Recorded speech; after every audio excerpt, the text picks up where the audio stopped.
Hi guys, good morning. Welcome back to my vlog.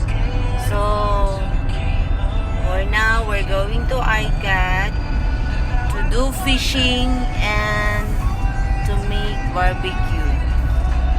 So, I don't know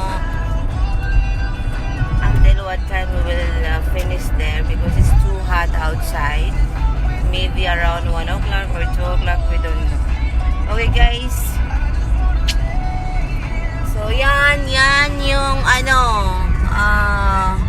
Grand Moss. Ay, where is the Grand Moss?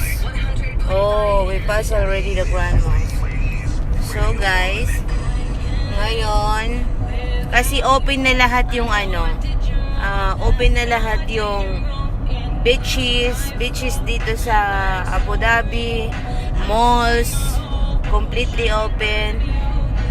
Pero we're going to ICAT just because we will do fishing and there is a lot of people there. So ayun guys.